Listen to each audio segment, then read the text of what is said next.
Hey guys, Dave from Wolfhard Hobbying here, and today we're going to continue painting the Fulung Devourer. In the previous episodes we did the horns, and I'm just going to show you here that did the spines and the horns and got around the whole model. Just give you a look at what it looks like fully done. But in this video we're going to just look at painting this. I'm going to paint the whole saddle, but I'm just going to show you how I'm going to paint this blanket that's on the back of the model, and I'm going to go for a bright color. So we're going to come in with Administratum Gray.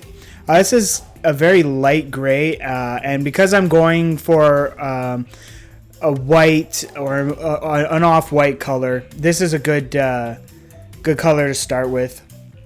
You could start a little darker and work your way up, depending on how many layers and how realistic you kind of want to make the shadows for this. But again, for a quick tabletop standard, this is a great place to start.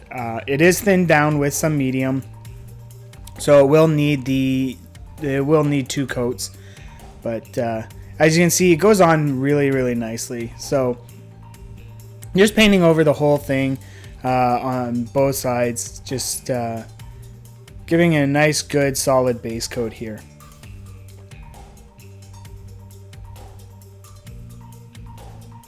And for making sure you get all the little frills or furls or tassels, whatever that happens to be at the bottom of the blanket. You could do that a different color. Looking back on it, I think I would have done it a different color, but at the same time, the rider tends to take up most of the space on that part of the model, so I wasn't too worried about it. But you just want to be careful about not hitting your scales, as that would be a bit time consuming to clean up, and we want to get this guy on the table as fast as possible, so we want to make sure that we don't get any on the scales. So with the thinned out paint, finishing the other side, this side's dry, so I'm going to just come in with my second coat here. And as you can see, that second coat comes on real nice, real smooth, and the detail pops out a little bit more now that it's not that green color.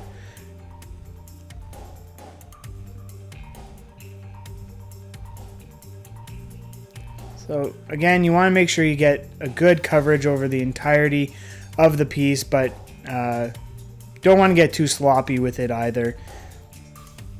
So we're just going to let that dry, and then we're going to come in, we're going to start doing our highlighting. With doing almost a white or an off-white, it's kind of easy to do the highlighting at this point, and again, the next steps you can take as far as you want. So with the base coat dry, we're now going to come in to start doing our highlights, and I'm going to start with Ulthen Gray.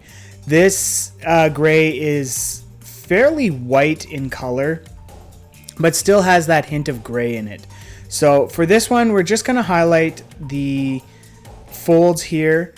Now, if you wanted to build this up into a really good bright white, then you would kind of do a second base coat, but where the shadows would lay, you would leave that Administratum Gray showing. Kind of like what I did up in this part of the saddle here. So you would just leave just a line of the Administratum Gray showing through on that saddle part, just to show some shadow. But I'm not really too worried about it, as the blanket does kind of get hidden a bit. So but it's your personal preference on how far you want to take it.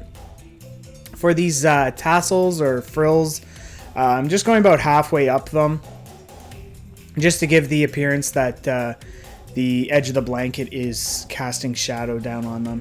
You could go farther up and slowly build up into a white, but small parts like that, I wouldn't really worry too much about them, as they usually aren't the focal point of the model.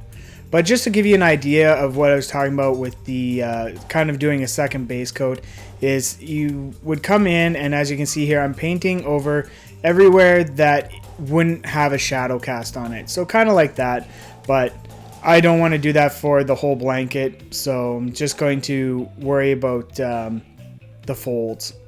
So flipping the model over here, you can see using my lamp here where the folds are in the blanket.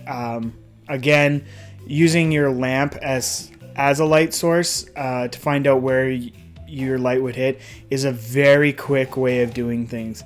Unless you're going for, say, a display standard or competition standard, I always use the light of my lamp to give me an idea of how the light would play across the model. So again, on these frills here, just going about halfway up and working my way down, drawing that one line just to give me an idea. Now I have switched to my detail brush here as I wanted to make the highlights just a little smaller than I did on the other side. So just to give me a little bit of a crisper line and smaller highlights. But that's pretty much about it on that part. Now you could leave it as is. You could come in with a white if you wanted to. It's up to you, again, how far you want to take it.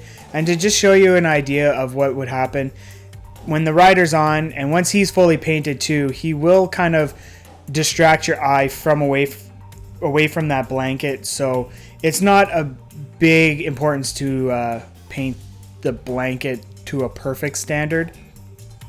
So once everything's dry, I'm coming in with Pallid Witch Flesh. Now, as you can see here, it's really an off-white, almost a really bright beige. The reason I didn't come in with a pure white or anything like that, which is what you would do at this point, I like using this Pallid Witch Flesh just to kind of give the idea that maybe the white isn't as clean as a bright white would suggest. It's maybe a little bit dirtier, stained. You know, these guys fight on battlefields, so I want to put a little bit of realism into an unrealistic model, I guess. That's just who I am. But that's it. Just tiny little highlights along the ends of those frills and the folds, just getting the highest point in the fold and not worrying too much about that. Because as you saw with the rider on there, he's going to, once he's fully painted, he's going to pull away the attention from the blanket onto him, as he's probably going to be painted up in a gold or a brass scheme. Not too sure, haven't really decided yet how I want to paint him. That'll be for another video though. But there you go, that's really all about it. Now he's got these buckles and these rings and everything. I'm going to paint those brass. I'm going to paint the saddle part just black because the rider's going to hide it, and the straps and everything leather. I'm not going to show you guys how I'm going to paint those because again, just bringing in the rider here to show you how he would hide that saddle. Now I'm just painting a straight black onto that part just in case some of it shows through. It gives a bit of shadow. But the brass and the leather, I'm not going to show you guys how I'm painting that, as it would kind of be redundant. So if you want to check out how I do that, check out the Scores a Skirmisher video for the leather and some brass, and the Blood Engine for brass as well. But that's it, guys. That's for the blanket part of the saddle and how I do my whites. So if you like the video, comment, subscribe, share, like it. Follow me on Facebook. I do have a Patreon account. The link will be in the video description below. I want to thank you guys again for watching the video, and we'll see you in the next one, and have a great day.